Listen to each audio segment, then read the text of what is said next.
Salut madame, c'est moi, Charles, et voici ma conception de la première de couverture de La Petite Fadette par George Sand.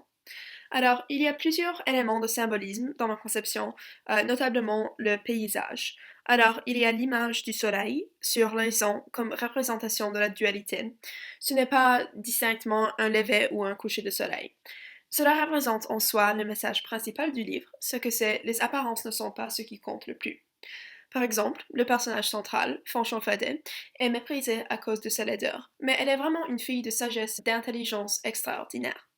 Aussi, comme cette image, elle n'est pas simplement unidimensionnelle.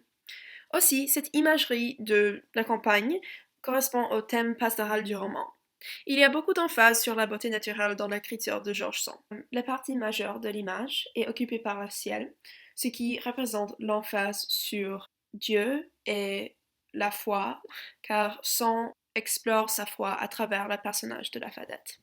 Ici, il y a deux étoiles qui représentent Landry et Sylvinet. L'étoile plus brillante est Landry, car il est le jumeau le plus fort émotionnellement et physiquement, tandis que Sylvinet, l'étoile plus sombre, se rend malade sans le soutien de Landry. Ici, il y a la maison Fadet, qui représente un incident critique à l'intrigue de l'histoire. Lorsque Landry était trompé par le feu follet, il s'est perdu dans la forêt et il a cherché la lumière de la maison Fadet pour le guider. C'est là que la Fadette l'a aidé à trouver son chemin et que Landry a fait preuve de la gentillesse envers elle et que là, leurs vies sont emmêlées. Finalement, ici, on voit le feu follet, ce qui est un phénomène naturel. C'est une illusion de lumière flottant. Ils sont détestés parce qu'ils sont mal compris, comme la Fadette, alors qu'en réalité, ils sont merveilleux. Alors, mon appréciation du livre. Premièrement, l'écriture est excellente. Le style de George Sand est simple et élégant, pourtant il y a assez de détails. Son style ressemble à celui de Lucy Maud Montgomery, avec les jolies descriptions du paysage. Pourtant, elle a un ton un tout petit peu dédaigneux, très français. Alors, par exemple, quand le père Barbeau parle à la mère Barbeau, après avoir donné naissance aux jumeaux, il dit: Voilà deux enfants de plus à nourrir, dont nous n'avions pas absolument besoin. Sois tranquille, on travaillera, mais ne m'en donne pas trois la prochaine fois, car ça serait trop. La mère Barbeau se prit à pleurer, dont le père Barbeau se mit fort en peine. Bellement, bellement, dit-il. Il ne faut te chagriner, ma bonne femme. Deuxièmement, le niveau de compétence de son écriture est tel que les personnages ont l'impression qu'ils existent en dehors de l'univers dans lequel elle les a placés. Ils sont si bien réalisés. J'ai vu le même type de profondeur dans le personnage de Hamlet, par exemple, où il me semble qu'il y a d'autres raisonnements et processus de pensée que ceux qui existent sur papier. Comme Sand a dit dans la préface, la poésie est quelque chose de plus que les poètes. C'est en dehors d'eux, au-dessus d'eux. Quelque chose que je trouve émouvant dans ce livre, c'est l'émotion tangible dans tant de scènes. Par exemple, quand la Fadette parle de son frère cadet, qui est maladif et crochu, qu'elle soigne souvent, elle dit: Je ne sais pas si je lui rends service en le faisant vivre, tortu et malplaisant comme il est. Mais c'est plus fort que moi, Landry. C'est un exemple de son amour profond pour son frère, qui cherche l'empathie du lecteur. Elle parle de comment son amour est plus fort qu'elle. N'y a-t-il pas quelqu'un dans votre vie juste comme ça?